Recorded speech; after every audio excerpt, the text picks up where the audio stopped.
Alô, alô, alô.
Biribere.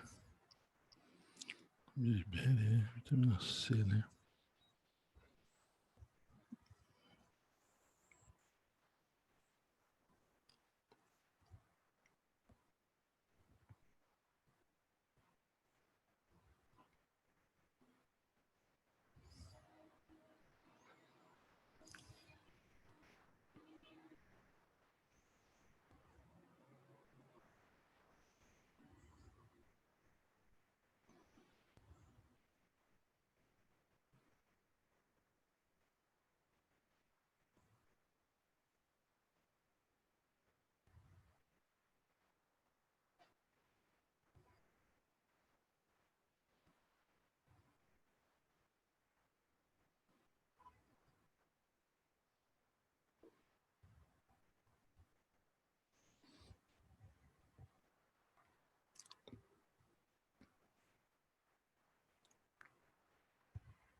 Hum.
Bom dia, Giovana. Bom dia, Esther. Bom dia, André.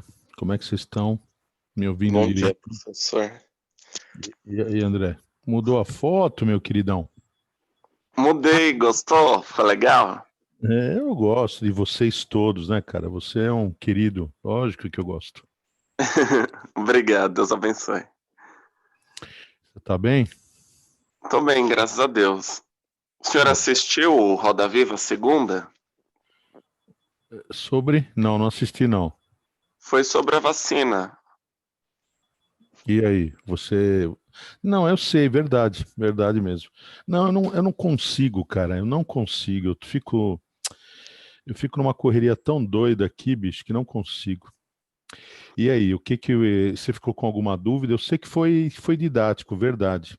Eu sei que foi Ah, didático. Não, foi bem esclarecedor, mas eu imaginava que depois da vacina, sei lá, tipo, a nossa vida poderia voltar um pouco mais ao normal, mas, tipo, pelo que, Ah, sabe? muito boa a tua observação, cara, muito boa.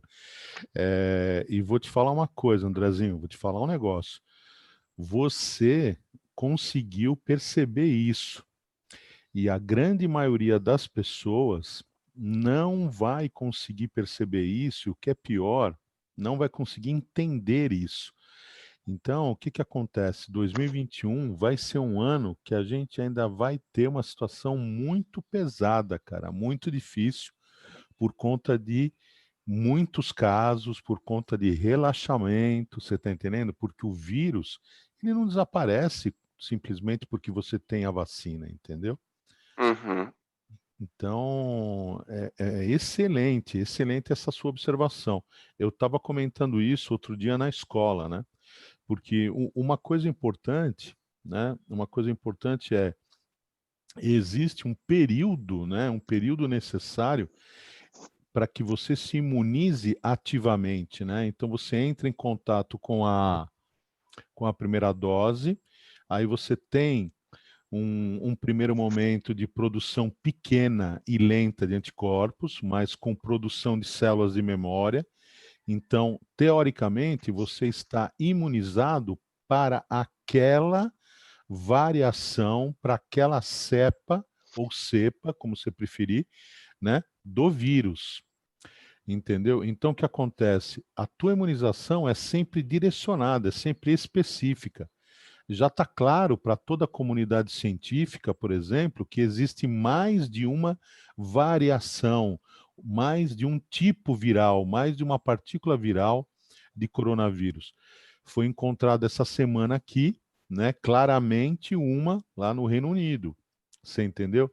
Então, esse Uhum. é um outro problema, né? Quando você fala da vacina russa, com certeza nós estamos trabalhando com um tipo de antígeno. Quando você fala da vacina inglesa, a mesma coisa, você entende? Quando você fala da vacina chinesa, a mesma coisa.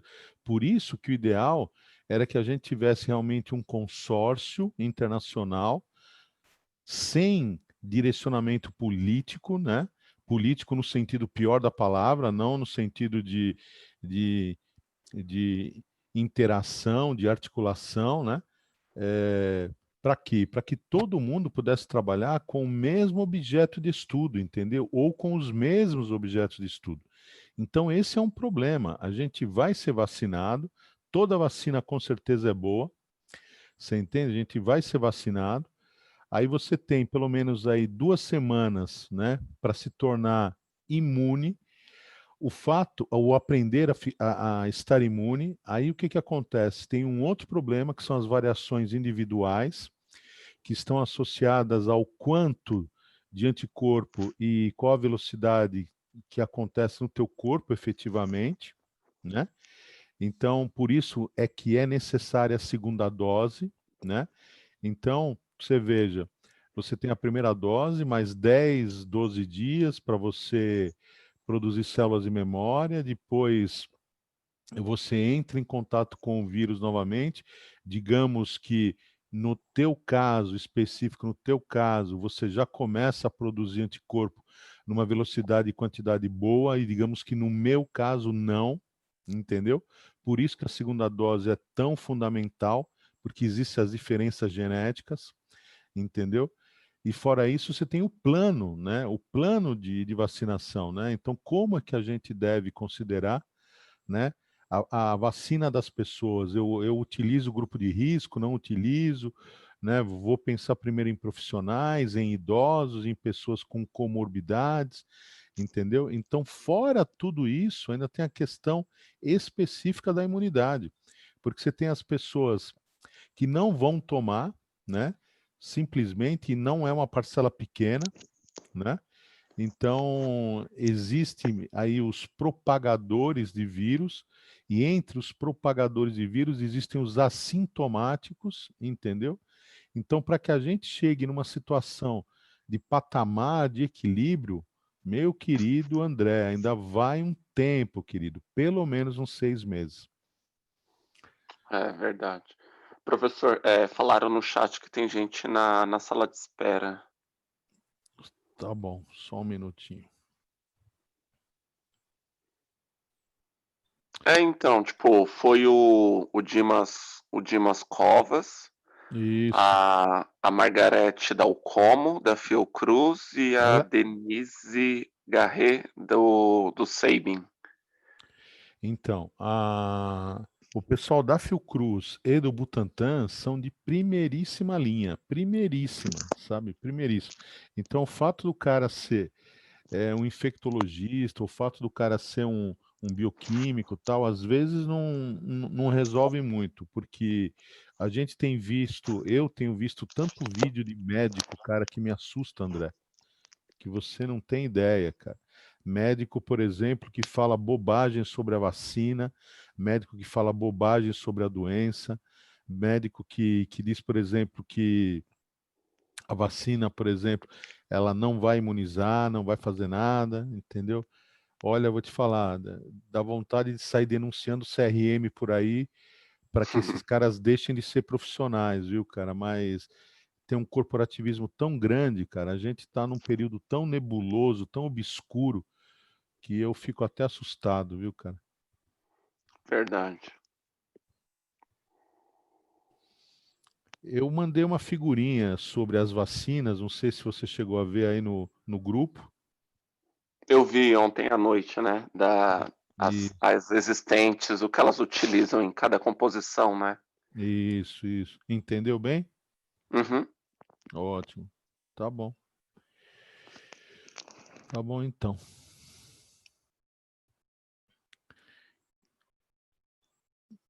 Legal, André. Se tiver dúvidas, você pode mandar aí uma mensagem, um áudio, tá? Não fique preocupado não, tá bom? Tá bom, pode deixar. Legal. Bom, queridos, é o seguinte, olha, eu antes de começar a aula, eu queria combinar com vocês o seguinte. Como vocês sabem, eu sou corretor da Vunesp, né? E eu estou corrigindo nesse momento a prova da Faculdade de Medicina de Jundiaí, tá? E depois vou corrigir a do Einstein. Então, queridos, eu levantei duas questões, tá? Duas perguntas muito importantes para nós, assim, para a gente dar mais uma ampliada aí no nosso espectro aí de revisão, tá bom? Uma fala ao mesmo tempo, no item A, de darwinismo, neodarwinismo e lamarquismo, tá bom?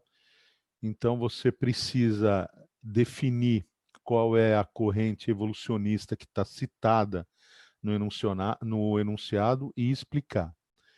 Queridos, é uma questão que eu vou mandar para vocês hoje e que, por favor, eu peço para vocês responderem com calma, entendeu? O objetivo não é acertar, entendeu? Não, eu tenho que acertar, tenho que responder tal. Não. O objetivo é vocês estudarem. Então, por favor, tá? Deem uma lidinha para tirar dúvidas, tá? Respondam, respondam. Quiser me mandar, me mandem. Vou gostar muito, tá certo? Se não, de qualquer modo, eu pretendo discuti-las na sexta-feira, tá bom? Certo? No item B, no item B, a questão trata de um tema que foi abandonado aí pelo vestibular durante muitos anos, chamado coevolução, tá? Coevolução. Então, o que que é a coevolução? A coevolução é quando é um processo, né, uma análise, uma abordagem, né, que relaciona mudanças simultâneas em organismos diferentes. Então, por exemplo, esse organismo tem essa característica porque ele se relaciona com aquele que também tem uma outra característica. Então, existe uma correspondência e uma vantagem para os dois, ou uma desvantagem para um, né? Então, o que que acontece? O item B falava especificamente de beija-flor e de flores, tá? e pedia para serem feitas aí, levantadas características, né, que pudessem estar associadas à coevolução. A própria questão, o próprio enunciado fala, explica legal o que é a coevolução. E aí pede duas características, né? Tanto característica do beija-flor quanto da flor, né? Que exprima, né? Que retrate aí a coevolução. Gente, eu tô impressionado, impressionado com o nível das respostas, entendeu? Tanto no item A, né?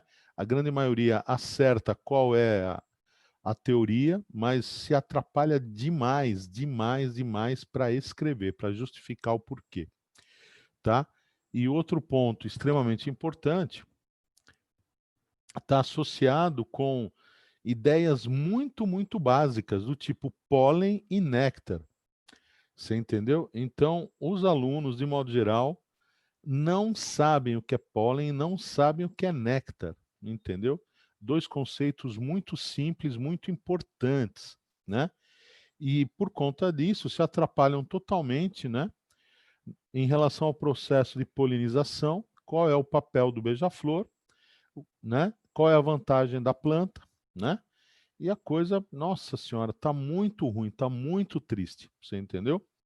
Então, eu vou postar no grupo essa questão, tá? E eu peço, por favor, que vocês olhem direitinho, façam a resposta no caderno de vocês, onde vocês quiserem, a caneta, né? Podem consultar, consultem, por favor, estudem e me mandem, tá? Ou deixem organizado, né, para que a gente discuta na sexta-feira, tá bom?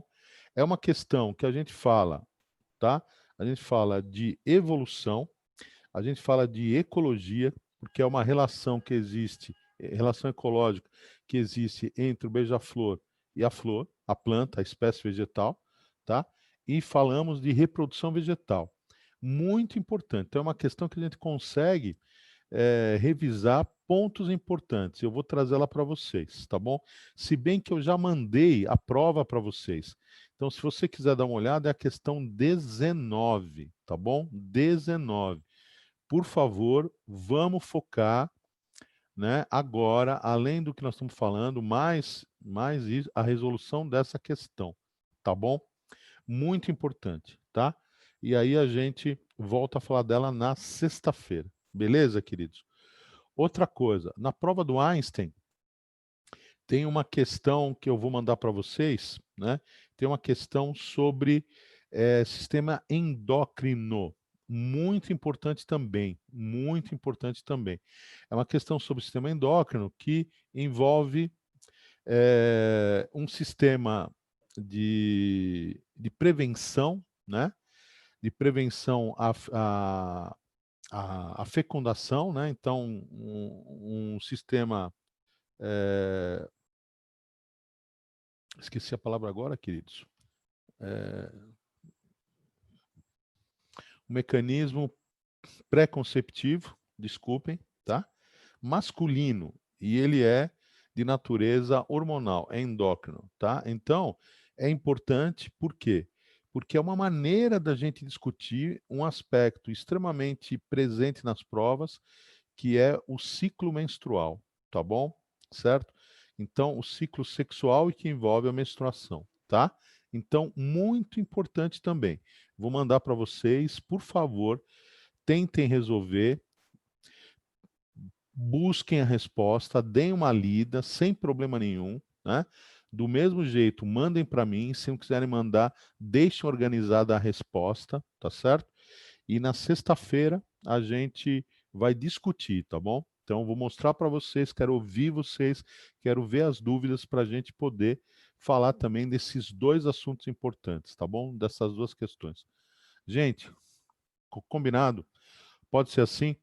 Aí a gente, vai trabalhar um ponto atual, bastante presente, tá? Que já está aí nos vestibulares sendo apresentado para vocês, certo?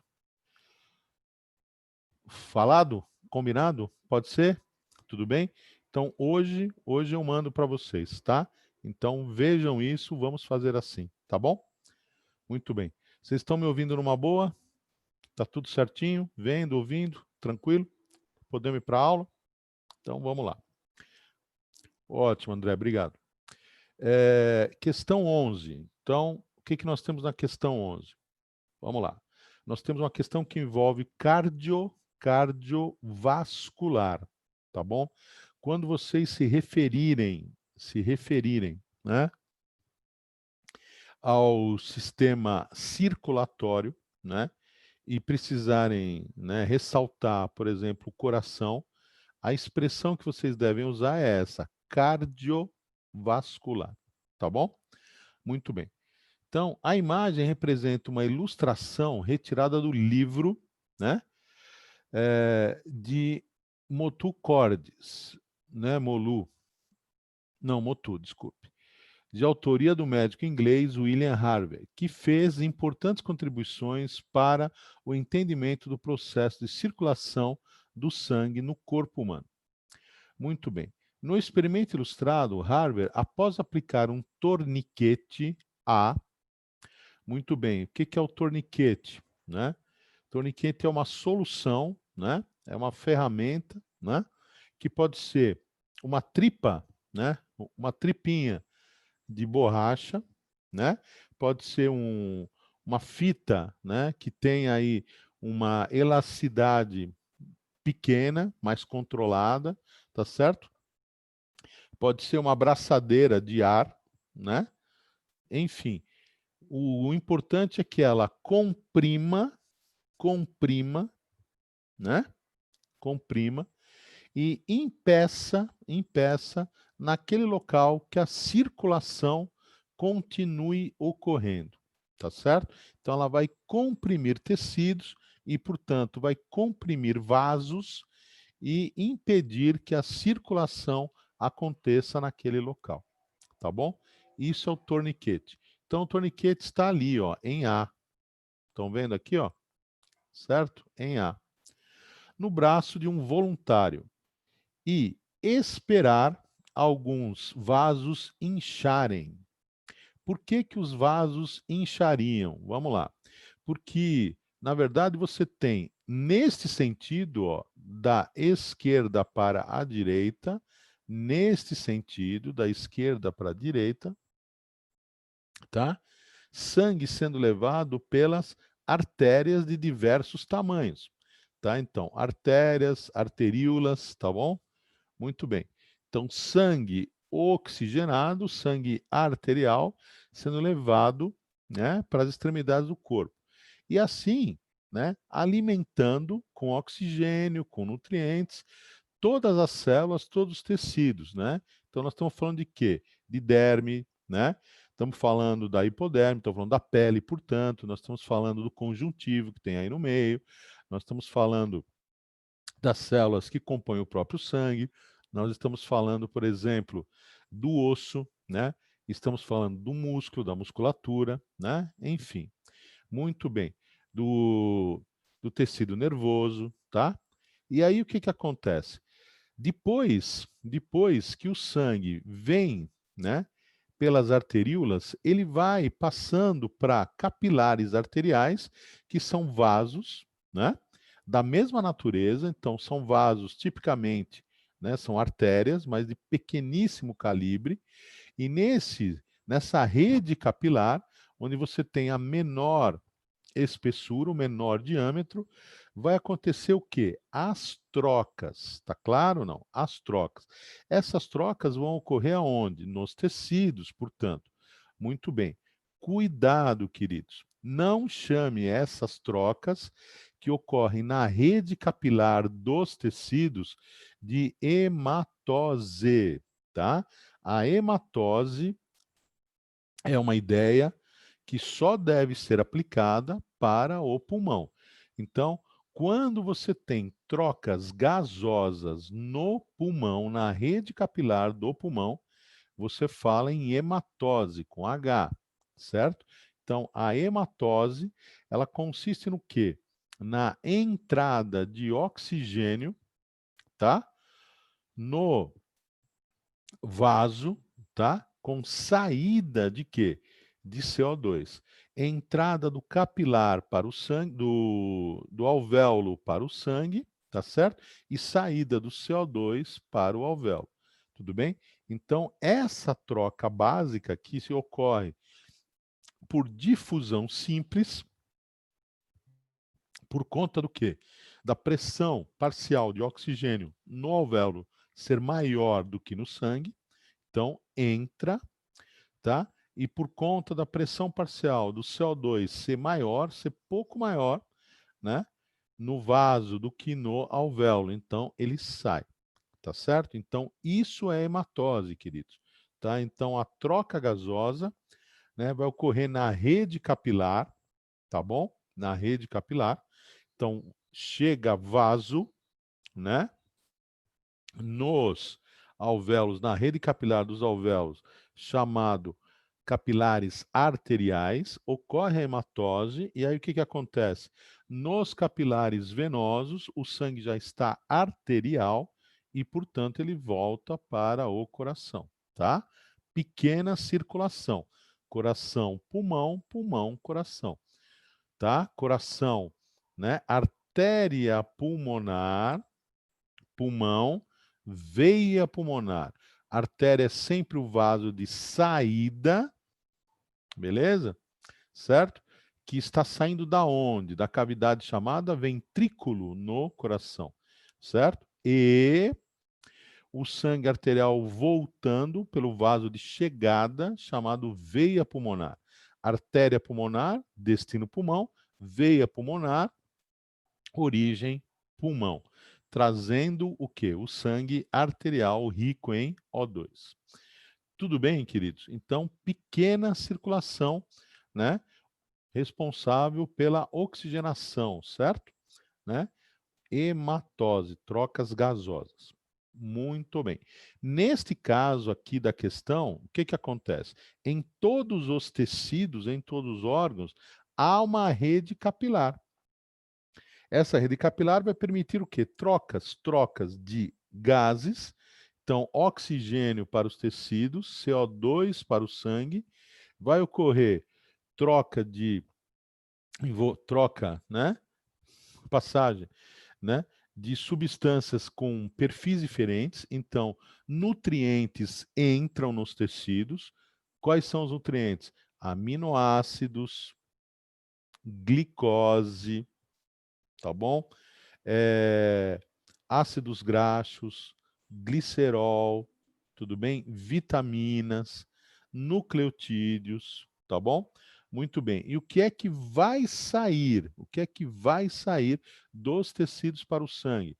Por exemplo, excretas nitrogenados, ureia, por exemplo. CO2 também sai, porque você sabe. Tudo bem? Certo? Então, essa rede capilar é uma rede de troca bastante importante, sempre considerando que o sangue que chega no órgão está chegando pela artéria, tá? Então, artéria, arteríola, menor diâmetro, capilar arterial. Depois, capilar venoso, veia, tá certo? Tá? Depois, vênula, veia, tá bom? E aí esse sangue volta para o coração, tá bom? Muito bem. E aí, tudo bem? Tá tranquilo? Ótimo. Muito bem. Então, quer dizer, o que nós vamos ter aqui, querido? Vamos lá. O sangue chegando para cá, né? Pela estrutura arterial, né? Depois você tem o quê? A rede dos capilares e o sangue voltando pela veia. Muito bem. Segundo ponto extremamente importante. O sangue chega nas extremidades decorrente do quê? De uma pressão que tem origem no batimento do coração. Tá claro? Então nós vamos lembrar que o coração tem 4 cavidades e que o lado esquerdo, né? Onde você tem o ventrículo esquerdo tem uma parede muscular maior, mais desenvolvida que o ventrículo direito, e que essa parede muscular mais espessa permite o quê? Uma contração mais eficaz, mais efetiva, tá certo? Então, quer dizer, você vai ter uma saída, né? Um momento aí de força, né? Então, força, você tem uma massa, né? Uma massa de sangue, um volume sanguíneo, certo? A contração gera um movimento, então uma massa imposta a esse movimento tem desculpe, a essa massa, a esse volume tem uma aceleração, um movimento, então cria-se uma força, tá claro? Então, massa vezes aceleração, força, você tem uma força aí. Essa força, associada a esse volume de sangue, está sendo impelida, né, para um vaso. Esse vaso, ele tem o quê, gente? Uma seção transversal. Então, uma força sobre, olha lá, sobre uma seção transversal, sobre uma área. Força sobre área, pronto, gerei a pressão. Certo? Então, essa é a origem das ideias aí. Aí o que acontece? Então, o sangue, olha que legal, é um modo de falar, sai do coração. Olá, querido, sai do coração a uma pressão de 120 milímetros de mercúrio. Então, a origem é o quê? Uma massa, um volume, tá claro ou não? Certo? Ao qual, por conta da contração muscular, foi imposta, né? Foi imposta uma ação, essa ação movimenta, você tem uma aceleração e a geração de uma força, tá? Essa força sobre a seção transversal do vaso, tá? Da artéria, né? Da artéria aorta, tá certo? Vai levar esse sangue para o coração. Tudo bem? Então, força, essa força toda associada a essa massa, esse volume de sangue, ao atravessar a área, a seção transversal do vaso, né, origina uma pressão. Então, o sangue sai do coração a uma pressão de 120 milímetros de mercúrio. Contração do coração, certo? Então, a contração, vamos chamar de sístole. Sístole. Então, o que que acontece? O átrio se enche, diástole, né? Diástole, tá? E contrai, mandando o sangue, né, pelas válvulas, né? Do lado direito tricúspide, do lado, né, esquerdo bicúspide, para os ventrículos que enchem, diástole. Então, olha que interessante. Diástole atrial, sístole atrial, diástole ventricular, sístole ventricular. Então, o sangue sai do coração para o corpo a 120 milímetros de mercúrio, tá? A uma pressão de 120 milímetros de mercúrio. Tudo bem? Certo? Essa pressão, ela se mantém. Ela vai, lógico, né? Que ela vai o quê? Diminuir ao longo de todo o sistema circulatório. Mas ela se mantém relativamente alta durante um tempo. E por quê? Vamos lá. Por quê, queridos? Então, vamos aqui para o próximo slide. Por quê? Porque as artérias, olha lá, tem uma parede, né? Mais espessa, muscular, menos elástica, que oferece uma resistência à deformação. Isso quer dizer o quê? Que como o sangue sai do coração pela artéria, tá? E a pressão, né, é alta, ela se mantém dentro das artérias, relativamente alta.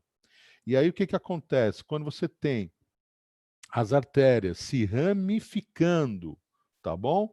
Então, artérias, arteríolas, capilares arteriais. O que que vai acontecendo? A pressão vai diminuindo, tá bom? Outro ponto, a pressão diminui porque estou me distanciando do órgão que bate, que é o coração. Tá claro? Muito bem. De qualquer modo, eu tenho que entender que o sangue chega nas extremidades porque o sistema arterial, o coração e o sistema arterial, né, bancam isso, garantem, né, que o sangue chegue, né, por conta da pressão, né, da pressão que se mantém relativamente alta. Por que que a pressão se mantém relativamente alta? Por causa das artérias, tá certo? E por causa da grande força de contração do músculo cardíaco. Tudo bem? Muito bem. Segundo ponto importante sobre isso, sobre a pressão. O vaso no corpo humano está ligado a outro vaso, que está ligado a outro vaso, que está ligado a outro vaso. Então, quer dizer, o sangue não sai do vaso. Então, nós vamos dizer que esse sistema circulatório é fechado. Se o sistema é fechado, a manutenção da pressão é muito mais facilitada. Você não tira o sangue, tá certo? Do vaso, ele não cai numa lacuna, num espaço. Se ele cai na lacuna, no espaço, a pressão ela diminui. Não há,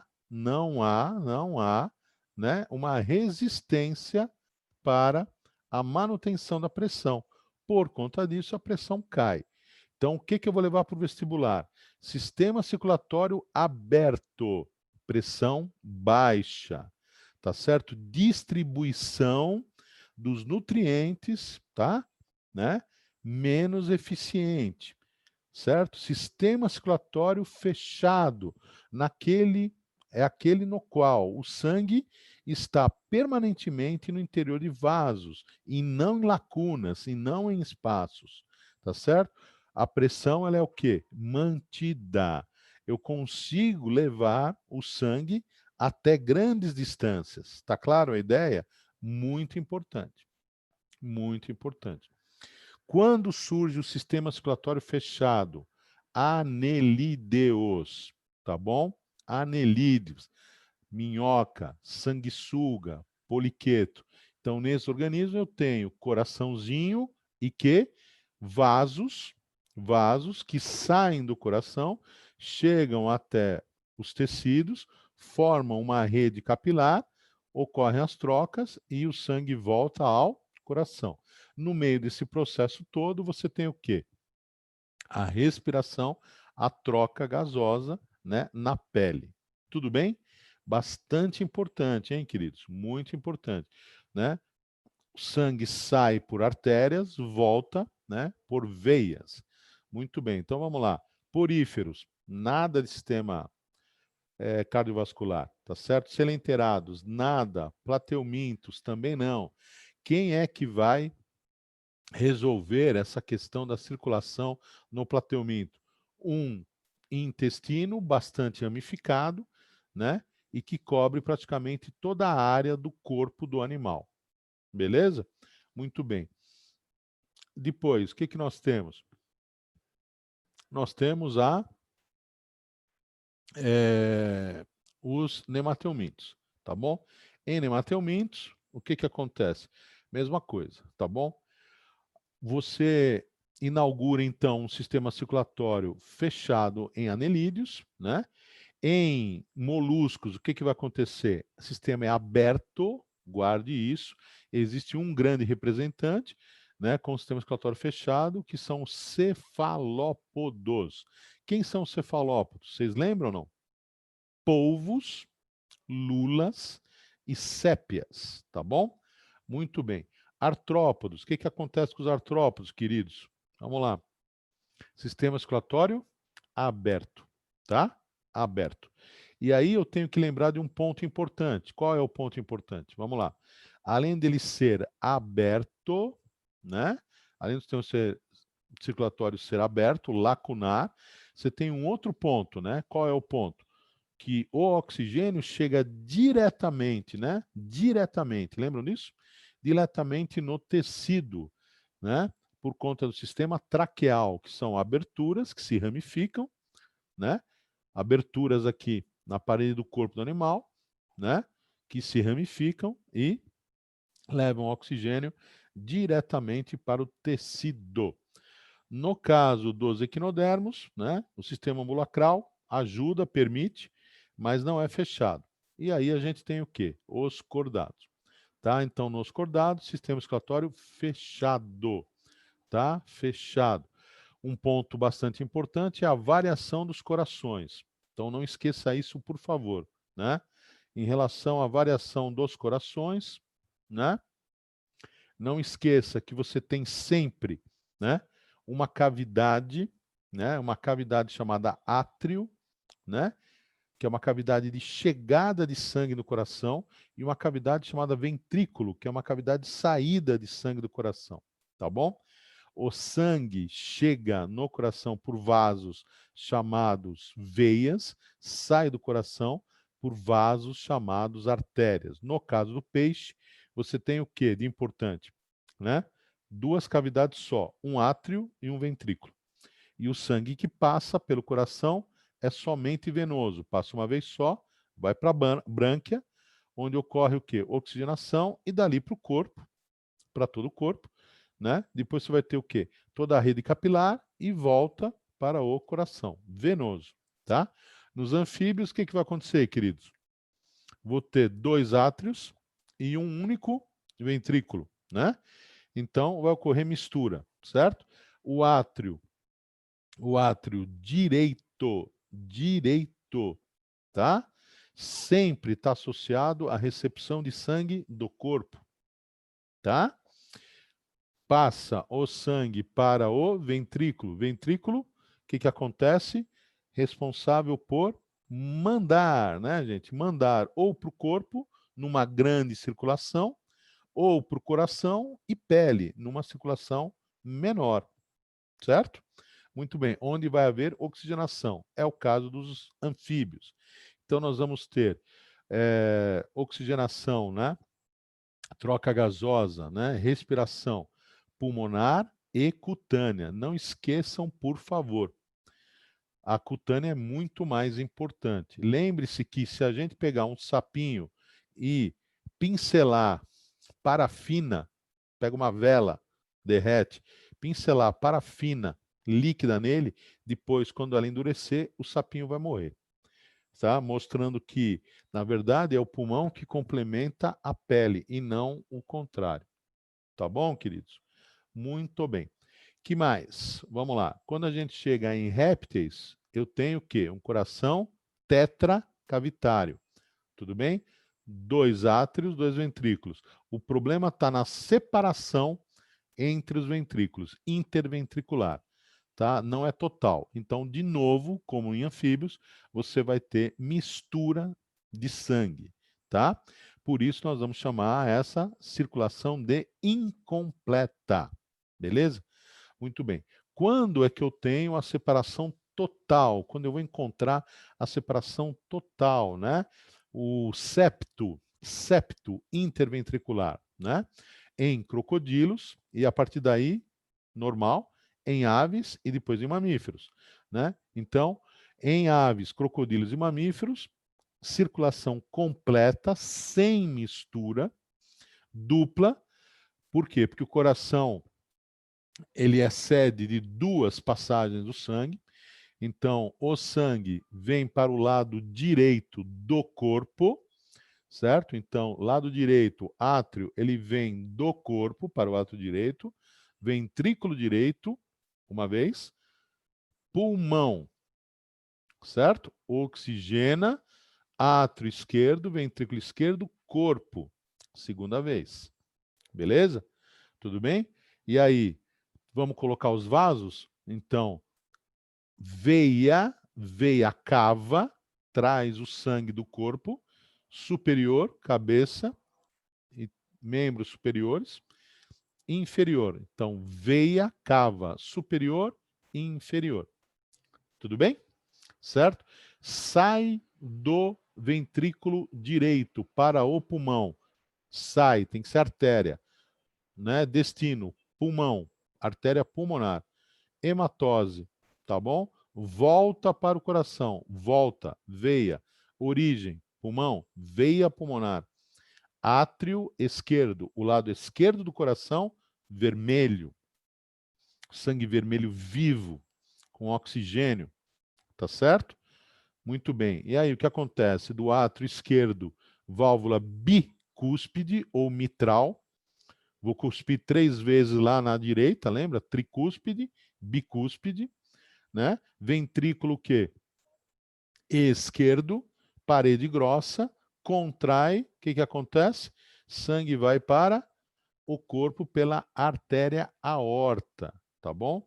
Certo? Sai a uma pressão de 120 milímetros de mercúrio, né, que é mantida por causa das características das artérias. Parede espessa, uma capa muscular, né, pouco flexível, que vai garantir o quê? Que ela não deforme, tudo bem? Mantendo a pressão, beleza? Ótimo, bacana. E aí o que que acontece? Vamos lá. Nesses casos, então, nos crocodilos, aves e mamíferos, nós temos tetracavitário, lado direito venoso, lado esquerdo arterial. Está aqui um exemplinho, né, da circulação. Esta circulação aqui, nós vamos chamá-la de quê? Olha lá, aqui, ó, sai, artéria pulmonar, veia pulmonar, pequena circulação. Esta circulação, grande circulação, tá bom?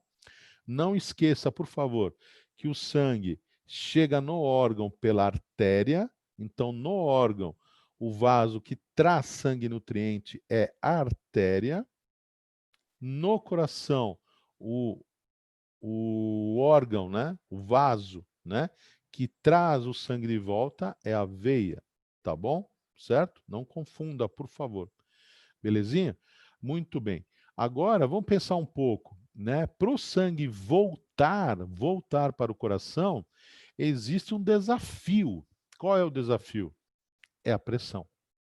Então, se o líquido está confinado, vamos lá, queridos, se o líquido está confinado dentro de um tubo, existe pressão. Beleza? Então, quer dizer, não vá falar bobagem por aí, ah, a veia não tem pressão, tal. Não, tem pressão, lógico. Certo? O líquido está confinado dentro do tubo, certo ou não?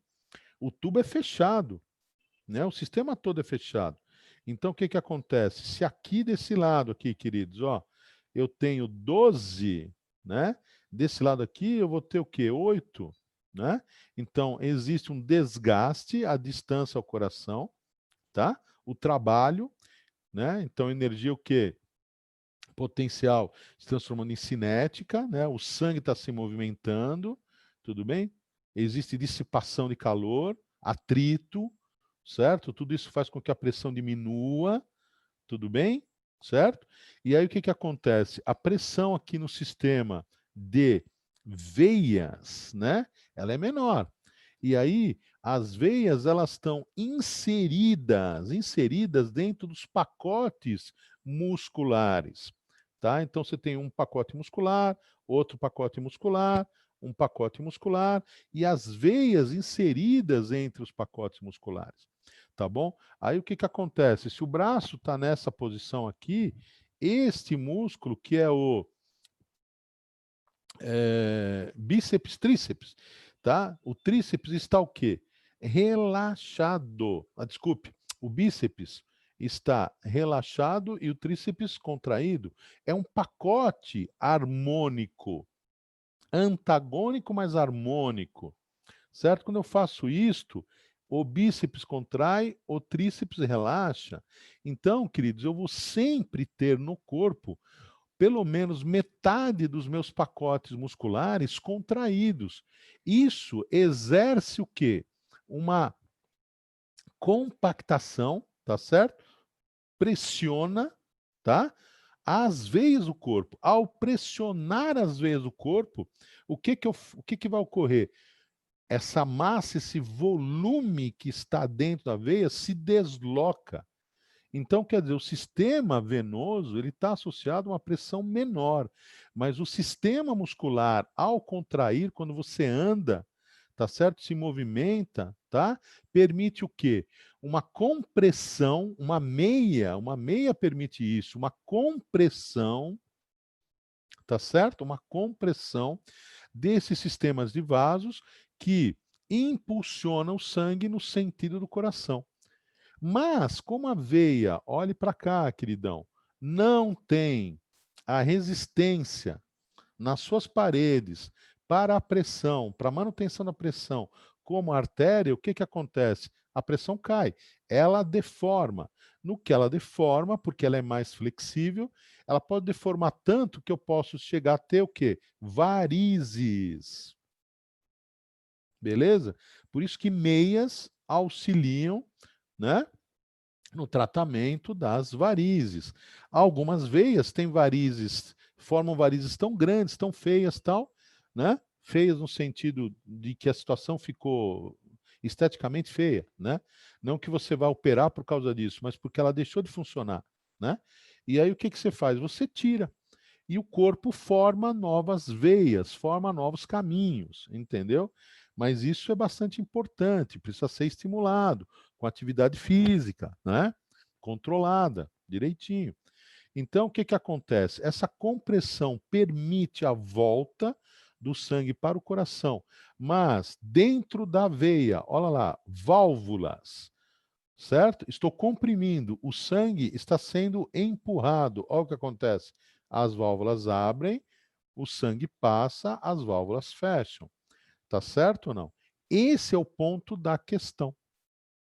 Então, válvulas, por favor, no interior de vasos, só em veias. Tá claro? Certo? Não existem válvulas no interior de artérias, existem válvulas no interior de veias. E elas evitam o quê? Então, se o sangue passa, a válvula abre e fecha, evita o quê? Que o sangue volte.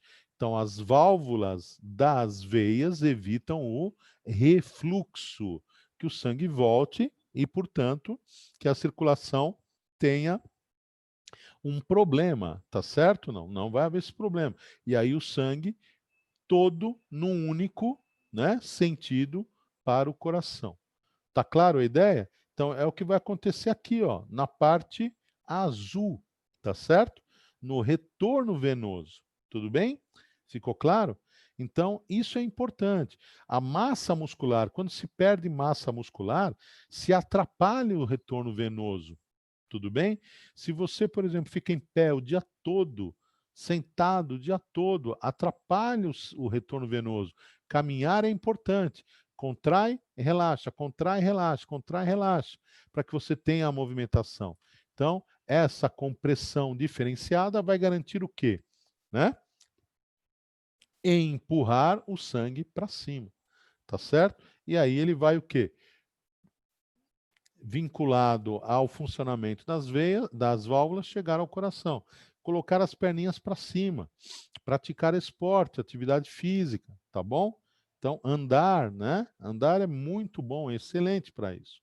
Tá bom, queridos? Ficou claro, né? Então, quer dizer, recuperar musculatura em uma atividade física é importante para a saúde cardiovascular. Tudo bem? Certo? Se eu por acaso tiver um rompimento de uma veia nesse caminho, nesse retorno aqui, opa, desculpe. Se eu tiver um rompimento de uma veia nesse caminho aqui, o que é que acontece? Vamos lá, queridos. O que é que acontece? Rompeu a veia. O sangue sai do sistema, certo? A pressão cai, tudo bem? Cai demais, eu dificulto o quê? O retorno venoso. Se o sangue sai do sistema, se eu dificulto o retorno venoso, a bomba, que é o coração, trabalha com líquido, com o sangue, ela pode ter um problema muito sério, né? Então você pode ter, por causa desse acidente vascular, você pode ter um infarto, tá certo ou não? Então diminui o volume sanguíneo no coração, né? E você pode ter um infarto por conta disso. Então, muito importante. A expressão importante aí é retorno venoso, tá? Então, retorno venoso é garantido por conta das válvulas, né? Válvulas que a veia tem e que as artérias não têm. Então, querido, o que acontece? Quando o sangue vai do cotovelo para a mão, a questão é artéria, eu tenho pressão, beleza. E depois, ao longo desse caminho, redes capilares. Quando o sangue volta da mão pro cotovelo, veia, beleza? Por isso que eu tenho que contrair a musculatura, certo? Muitas vezes as pessoas falam assim, você não está fazendo exercício. O fato de você manter o músculo contraído é importante. São contrações, tá? Contrações que garantem o quê? O movimento do sangue, bastante importante. Você pode fazer isso com a perna, você pode fazer isso com a mão, com o braço, com a mão não, com o braço, e garantir o quê? Uma compressão, né? Que permite a volta do sangue. Tá claro? Bastante importante. Então vamos lá.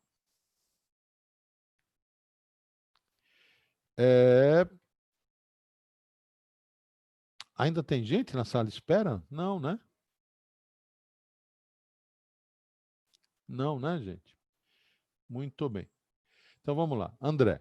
Então aqueles 12/8 da aferição que fazemos da pressão, na verdade, se refere a esses 120 de saída do sangue do coração para o corpo e 80 do retorno? Exatamente. O 12/8 nada mais é do que o 120/80. 120 de pressão sistólica de saída e 80 de pressão diastólica de chegada. Exatamente. Tá? O infarto é causado por falta de pressão nos vasos? Pode ser, tá bom? Pode ser. Você pode ter um infarto causado por várias causas, né? Então, o infarto, na verdade, é um problema localizado, né? O infarto do coração, né? É um problema localizado num órgão que ele acabou, por exemplo, não recebendo oxigênio, não consegue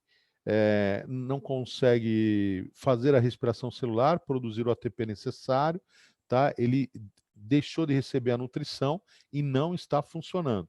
Então você pode ter infarto renal, você pode ter um infarto no fígado, tá? Você pode ter um infarto no coração, tá bom? Certo? Então, o infarto no coração pode ser causado também, né, por baixa pressão nos vasos, por saída, né, por fuga do sangue do sistema. Tá bom? Ficou claro? Então, queridos, quando o sangue está voltando aqui, ó, da mão para o cotovelo, você vai ter o quê? Válvulas, tá certo ou não? Olha que legal que ele fez aqui, ó, né? Então, colocou o torniquete em A, certo? E esperar alguns vasos incharem. Por que incharem? Porque o sangue está vindo e sendo represado pela válvula. Tá claro? Muito bem. Pressionava em um ponto, ponto H, mantendo o outro pressionado, né? Deslocava o conteúdo de sangue em direção ao cotovelo. E aí o que acontecia, né? Percebendo que um trecho do vaso permanecia vazio após esse processo. O que que tem aqui de H para a direita? Né? Você tem válvulas que precisam ser abertas para o sangue passar. Tá certo? A mesma coisa. Então, ficou um trecho do vaso sem sangue, porque eu estou pressionando e evitando o quê? O enchimento, né? Controlado por conta das válvulas. Ficou claro a ideia? Muito bacana, né? Esse experimento. A demonstração de Harvey permite estabelecer a relação entre circulação sanguínea e. Então, vamos lá. Tem que tomar muito cuidado, né? Porque você tem o que aqui? Uma pressão mais baixa, certo? Uma pressão mais baixa. Muitas vezes as pessoas falam assim: vou medir a sua pressão. Tá legal. Mas quando ele fala em medir a pressão, a maioria das pessoas está pensando em pressão arterial, certo? Então, cuidado, né? Então, na verdade, você mede, né? Você mede indiretamente a pressão arterial pela artéria, mas consegue saber exatamente o que está acontecendo na veia também. Então, cuidado, tá? Então, pressão sanguínea, tá? Então, cuidado com esse termo, né? Válvulas venosas, beleza, né? Circulação linfática, não. Então, o líquido que existe entre as células, nós vamos chamar de intersticial. Líquido intersticial. Existem vasos cujas extremidades são abertas, vasos linfáticos. Quando o líquido intersticial, numa massagem linfática, numa drenagem linfática, quando esse líquido passa para dentro desses vasos linfáticos, você chama de linfa. quando a linfa, né, acaba passando para dentro dos vasos sanguíneos, você vai chamar de quê? De sangue, tá bom? Então, líquido intersticial, linfa, sangue, plasma, tá bom? Então, bastante importante. Os vasos linfáticos estão aonde, né? Estão principalmente aqui no pescoço, nas axilas, na lateral do corpo, na virilha, né? E eles acabam drenando o líquido intersticial. Esse líquido intersticial é resultado do quê? De água que se perde, né? De osmose que está ocorrendo o tempo inteiro, em função das variações das concentrações. E a pressão que ocorre dentro dos vasos também é grande. Então, isso faz com que o sangue extravase, desculpe, o líquido extravase, principalmente água. Então, você acaba tendo água fora de vasos, tá bom? Muito bem. Então, não é circulação linfática. Contração cardíaca, né? Então, cuidado, né, queridos? Quando o coração contrai, o que que acontece? Olha lá. Diástole, está enchendo de sangue. Relaxamento, entendeu? Quando ele contrai, o sangue vai para a artéria. Se eu estou falando de veia, não é contração, é relaxamento, tá bom? Tá? Transporte de gases, né? Está ocorrendo, mas que tipo de gases aí, né? Na verdade, você tem CO2 principalmente, mas a grande questão é que você não tem só isso, né? Você está mostrando aí um processo de interrupção, e a interrupção só acontece por conta da válvula. Tá claro para todos? Tudo bem? Bastante importante isso, hein, queridos? Tá? Muito bem.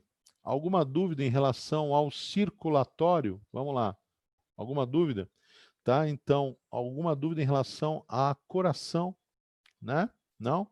Tipos de vasos. A rede capilar é onde ocorrem as trocas, tá? Então, o tecido está aqui, rede capilar, né? Formada por artérias, depois rede capilar formada por veias. A troca ocorre aqui. Tudo bem? Certo? Legal. Muito bem. Vamos lá, então. Questão 12. A condição física apresentada pelo personagem da tirinha, o Garfield, né, é um fator de risco que pode desencadear doenças como. Então, vamos lá. Então, qual é a condição física aí, né? Então, você fala, não, ele tem obesidade, né? Obesidade. Então, queridos, atenção, por favor. A obesidade significa o quê? Tecido adiposo, tá? Então, nós vamos ter epiderme, derme e hipoderme. Então, quer dizer, na camada inferior da pele, eu posso ter o quê? Muita gordura, caracterizando um tecido conjuntivo importante chamado adiposo. Tecido formado por células. Células adiposas, adipócitos. Tem um grande, enorme vacúolo cheio de quê? De lipídio, tá certo? De gordura. Quando você emagrece, esses vacúolos diminuem, esvaziam, tá? Quando você volta a comer mais do que você precisa, eles enchem. É o efeito sanfona, entendeu? A partir do momento que você cria adipócitos, porque em determinado momento da vida você o quê? Comeu mais do que você precisava, o que que acontece? Vamos lá, queridos. O que que acontece? Você acumula, entendeu? E ao acumular, você vai acumular onde? No tecido adiposo. Tá claro a ideia? Tudo bem? Certo? Então, então quer dizer que se eu criei adipócitos, eu não vou conseguir tirá-los? Difícil. A não ser que você passe por jejuns prolongados, que você mude demais o teu metabolismo. Por isso que as pessoas têm o efeito sanfona, porque o tecido adiposo está lá, ora vazio, ora cheio, entendeu? Tá? Então, quer dizer, você fez a dieta, né? Você precisa manter a dieta. Se você não mantém a dieta, é isso que você vai ter, né? Quando a pessoa, olha lá que interessante, quando a pessoa faz uma bariátrica, né? Mas ela não alterou e eficientemente, definitivamente, o seu hábito alimentar, porque uma coisa é você não poder comer e outra coisa é você saber, né, que a tua dieta é diferente agora, né? Você ter uma dieta diferente, entendeu? Então, o que que acontece? Por exemplo, o estômago está pequenininho, né? Então, tem que comer pouco alimento, tá? Mas a necessidade ali do paciente é tão grande, calórica é tão grande, que ele, por exemplo, ele não enche o estômago dele pequenininho, né, com comida que tem pouca caloria. Ele bebe leite condensado, ele bebe requeijão, por exemplo, altamente calórico, entendeu? Então, quer dizer, a questão de relação com a caloria ainda é um problema na pessoa, entendeu? Então, ao fazer a bariátrica, você retirou os adipócitos, você diminuiu, por exemplo, né, o tecido adiposo? Não, entendeu? Não, ele está lá o tecido adiposo. Você esvaziou. Agora, dependendo do que você ingere, você volta a enchê-lo. E o cara operado volta a ter um peso grande, entendeu? Então é complicado isso, né? Muito bem. Outra coisa importante é que uma maneira efetiva de você fazer isso seria o quê? A lipoaspiração ou uma cirurgia plástica mesmo de retirada do tecido adiposo. O grande problema da lipoaspiração qual é? Que você vai enfiar uma cânula, então você tem epiderme, derme e hipoderme. Você tem que enfiar a cânula até onde? A hipoderme e aspirar isso. Entendeu? Ao fazer isso, você acaba o quê? Lesionando aqui, ó, lesionando, né? Certo? Vias nervosas na derme, lesionando o quê, por exemplo? Vasos, tá claro? E aí a lipoaspiração, ela vai dar sangramento, ela vai dar dor, né? Ela tem que ser feita, por exemplo, com aparelhos, né, que permitem a visualização, laparoscopia, por exemplo, entendeu? E se isso não for possível, o que acontece? A chance de um problema sério, de uma sequela séria, é muito grande. Agora, uma cirurgia plástica, na qual você retira efetivamente, né? Tudo bem, né? Tudo bem assim, funciona. Não estou falando que é o que você tem que fazer, entendeu? Certo? Então, na verdade, o que acontece? A gente tem que tentar gerenciar o nosso tecido adiposo, né? A gente não deve criar mais células, entendeu? Certo? E tentar manter o quê? O nível aí de enchimento das células em médio, né? Por exemplo, né? Para que a gente não tenha uma obesidade tão grande, tá bom? Henrique, vamos lá. A flacidez, além da gordura, de fato também pode ocorrer por desequilíbrio de sódio? Pode sim, pode. A flacidez, ela pode estar associada a quê? A turgescência, né? Tá? Não só desequilíbrio de sódio, mas lógico a perda de água, né? Então, quer dizer, a flacidez da pele, ela está associada a, primeiro, turgescência, presença de água, segundo, o teor muscular, tá certo? E o terceiro ponto, esse efeito sanfona aí, né, em que está associado à pele, né? Porque na verdade o que que acontece? Quando você emagrece, quando você tira o tecido adiposo, existe aí uma perda de aderência e isso dá um pouco de flacidez, né? Muito bem. Então, o que que acontece? O tecido adiposo, ele tem uma característica interessante. Ele é de reserva, queridos. Ele é reserva. Então, nós vamos ter um tecido adiposo aonde? Na hipoderme. E eu posso ter também sobre os órgãos, tá? Não vou perder matéria orgânica, não vou perder moléculas orgânicas. Então, se eu como mais,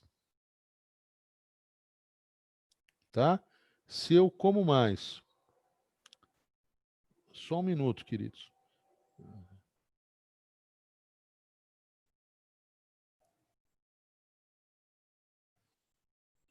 Se eu como mais, por exemplo, né, proteína, açúcar, seja o que for, né, carboidratos, do que eu preciso, o que que acontece?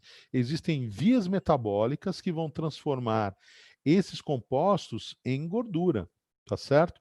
Eu não vou ficar perdendo aminoácidos pela urina, eu não vou ficar perdendo, por exemplo, açúcar pela urina, tá certo? A não ser que eu tenha um problema, tá claro? Que eu esteja doente. Então, o que que isso quer dizer? Né?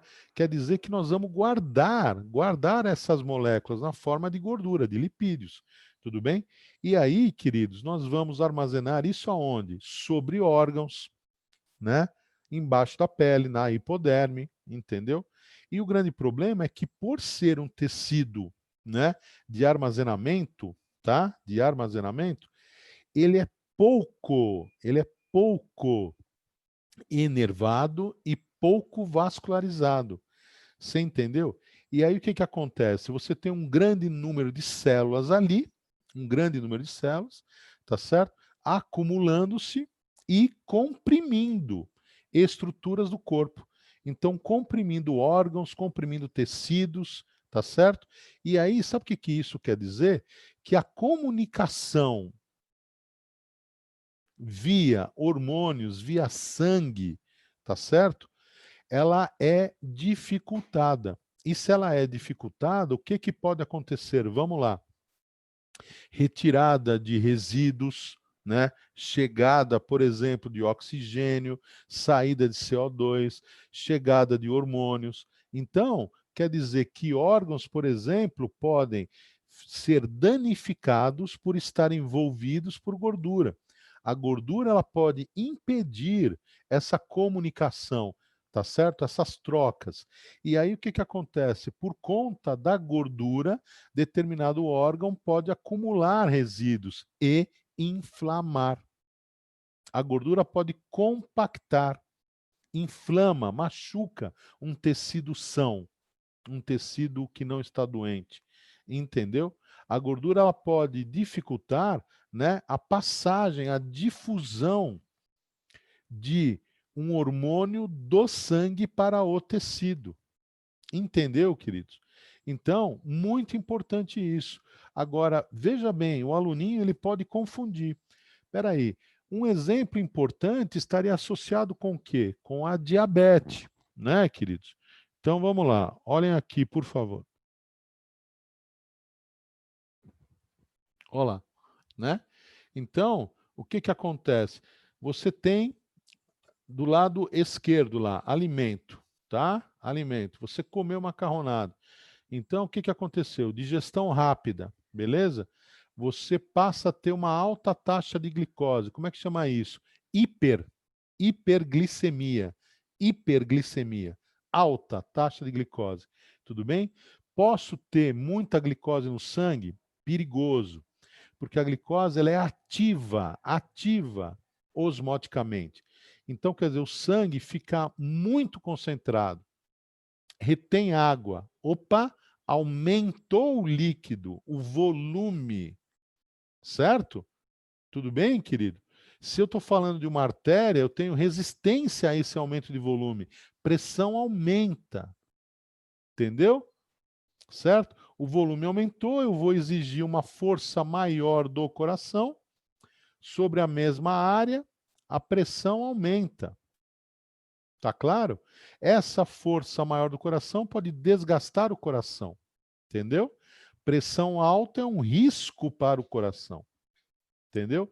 Ah, por que que a pressão fica alta? A pressão fica alta porque dentro do vaso eu tenho placas de gordura. Ah, então a alimentação gerou isso. Ou geneticamente eu tenho problema com colesterol. Entendeu? Pressão alta vai o quê? Complicar meu coraçãozinho. Ah, mas eu como muito açúcar, carboidrato. Você entende? Fico muito tempo com pressão alta. Também o quê? Desgasta o coração. Agora, o que que acontece no caso da hiperglicemia? Vamos lá. Hiperglicemia, né? Então, para que isso não ocorra, né? A hiperglicemia, ela é uma comunicação, ela é uma mensagem, ela é um sinal que vai o quê? Estimular o pâncreas. No vestibular, se você escrever célula beta, ótimo. Se não escrever, não tem problema nenhum. Entendeu? Vai estimular pâncreas a produzir e secretar insulina no sangue. E a insulina, ela é hipoglicemiante, ela diminui a concentração de açúcar, de glicose no sangue. Por quê? Porque ela aumenta a permeabilidade da glicose, né? Aonde? Nas membranas. Então a glicose passa a entrar facilmente nas células, no músculo, tá certo? E no fígado. Células, músculo e fígado. Entendeu? E aí, você necessariamente tem que tentar atender uma demanda, tem que criar uma demanda energética. Porque senão esse excesso de açúcar que entrou vai acabar virando o quê? Gordura. Então, se eu estou utilizando, ótimo. Então, insulina aumenta na membrana a permeabilidade para a glicose. Então, a glicose ela entra mais fácil nas células dos tecidos, no músculo e no fígado. Beleza? Muito bem. Aí o que acontece? Principal órgão de reserva de açúcar, fígado. Tem um pouquinho aonde? No músculo, mas o principal é o fígado. E aí a glicose, centenas de milhares de moléculas de glicose vão ser ligadinhas uma na outra e formar o quê? O glicogênio. Glicogênio é um polímero de glicoses, como é o amido, como é a celulose. Mas o modo como a glicose se liga é diferente. Então, a glicose se liga de um jeito para formar amido, de outro jeito para formar a celulose, de outro jeito para formar o glicogênio. Amido, reserva vegetal, raiz e caule, folha, pouco. Celulose, né? Sustentação vegetal. E glicogênio, reserva animal, também em fungo. Beleza? Tudo bem? Certo? Amido degrada, então, amidoglicose, né? Amidoglicose, amilase, certo? Celulose para a glicose, celulase, que é rara, certo? Uma outra bactéria, um outro protozoário e fungos, tá bom? Muito bem. E o glicogênio para a glicose hormonal. Então vamos lá, continua agora. Então quer dizer, aqui então eu tenho o quê? A hipoglicemia, certo ou não? Tá? Muito bem. Algumas pessoas têm um desequilíbrio, uma disfunção em relação à secreção da insulina. E aí o que, que acontece? Acaba tendo uma hipoglicemia muito alta, né? A glicose abaixa muito. E aí a pessoa fica o quê? Tonta. Ela é um diabético que precisa andar com balinhas. Olha que loucura. Com balinhas. E tomava balinha porque a pressão abaixou demais. Ou porque ela tomou insulina a mais do que precisava. Entendeu? Então, muitas vezes você não conseguiu regular ainda a insulina para o diabético, e aí o que acontece? Você precisa andar com balinhas. Opa, a pressão caiu. Toma uma balinha. Tá? Muito bem. Aí o que, que acontece? Vamos lá. Qual é o próximo sinal agora? Hipoglicemia. Baixa taxa de glicose no sangue. Então, glicemia, concentração de glicose no sangue. Hipo, baixa. Hiper, alta. O que vai estimular a secreção, produção e secreção de insulina é a alta. Beleza? Então, hiperglicemia estimula a insulina, que vai causar o quê? A hipoglicemia. Tá bom? Muito bem. Aí o que acontece? Vamos lá. Na hipoglicemia, você tem o quê?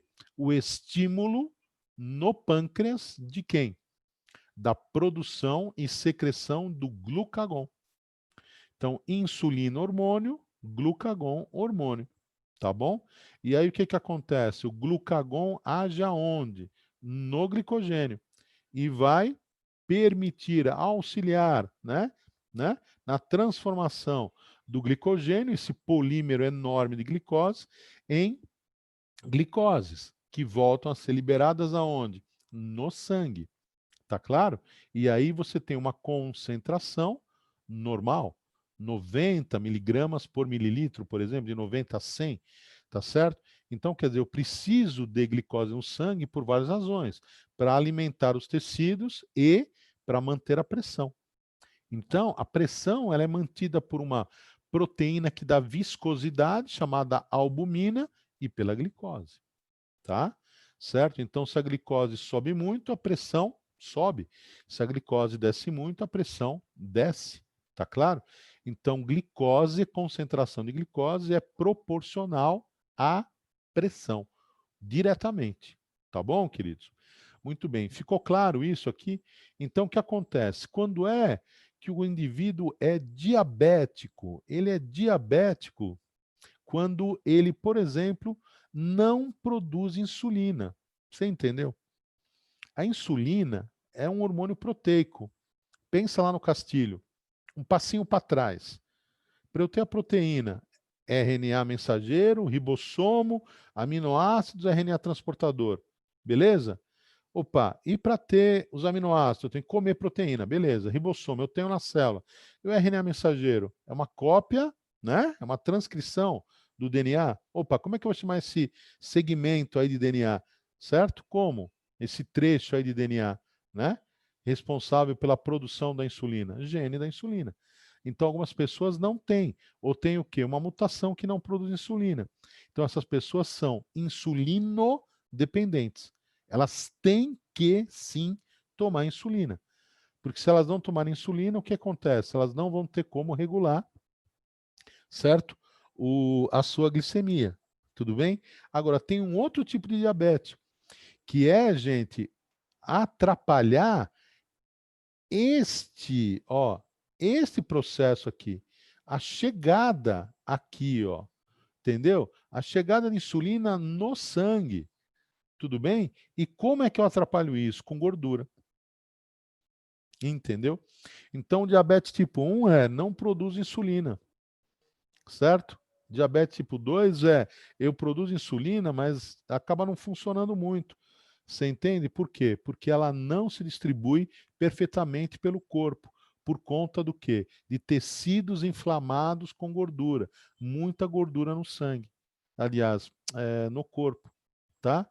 Quem tem, quem é extremamente, é muito frequente, né? Diabetes tipo 2, grávidas, tá?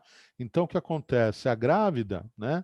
A gestante, ela tem o bebê sendo formado ali no útero, mas é muito normal ela acabar comendo mais do que precisa. Então, ela realmente engorda, entendeu? E a gordura está onde? Principalmente a compressão pelo bebê no abdômen, mais a gordura, a batata. O que que acontece? Dificulta a circulação de insulina. Ao dificultar a circulação de insulina, o que acontece?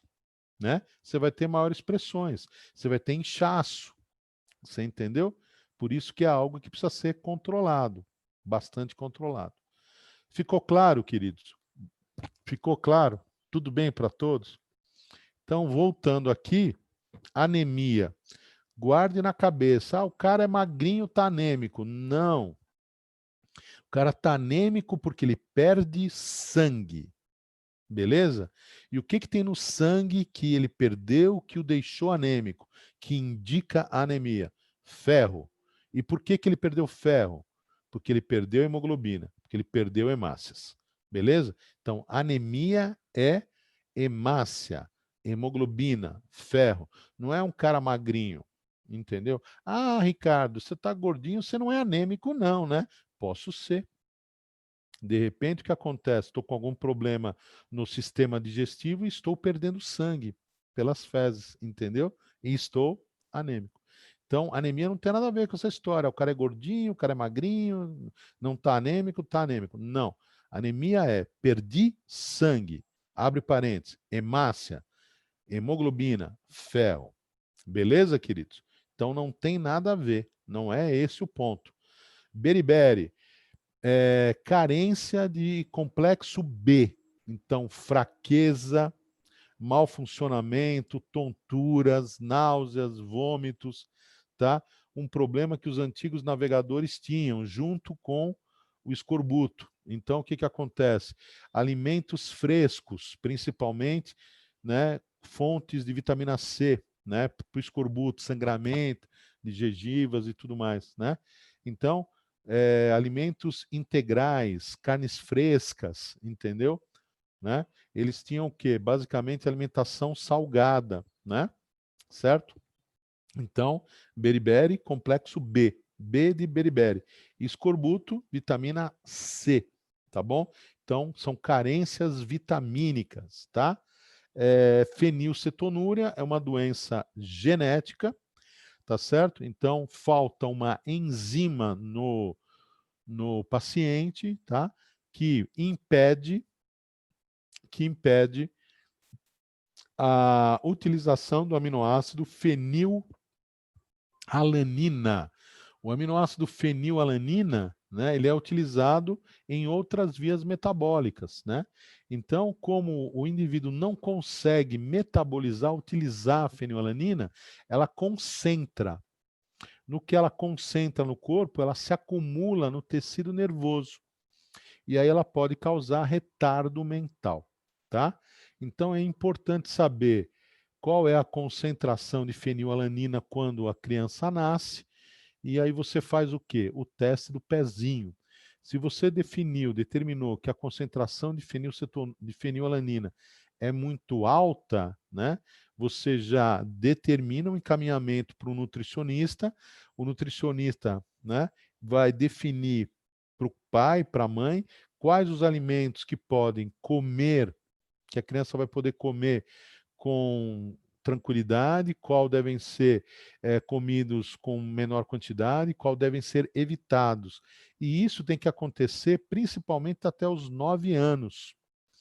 Porque até os 9 anos você tem toda o quê? A arquitetura neurológica sendo constituída, né? Certo? A mielinização e tudo mais. Lembra disso? Bainha de mielina, que faz com que o impulso nervoso seja saltatório, a transmissão do impulso nervoso seja saltatória, né? Entendeu? Então, quer dizer, até os 9 anos, né, você tem a formação do sistema nervoso e é o cuidado, a necessidade do cuidado até os 9. Depois fica muito mais simples, né? Então, tem alguns alimentos que têm que ser evitados, tal, né, diminuídos e pronto, e resolve o problema. Tá bom, queridos? Então, C, diabetes. Você viu que a questão não se preocupou com o fato de ser diabetes tipo 1, tipo 2, ele não, né, detalhou. Então é importante ter isso na cabeça. Eu posso ser diabetes porque eu não produzo insulina ou porque a insulina não chega aonde precisa, nos tecidos. Beleza? É isso, queridos. Um grande beijo para vocês. Vou mandar as duas questões. Por favor, leiam, tá? Procurem fazer para a gente discuti-las na sexta-feira. São questões importantes que vão ajudar a gente a complementar aí um material de revisão, tá bom? Valeu, queridos. Até sexta. Obrigado. Se cuidem aí.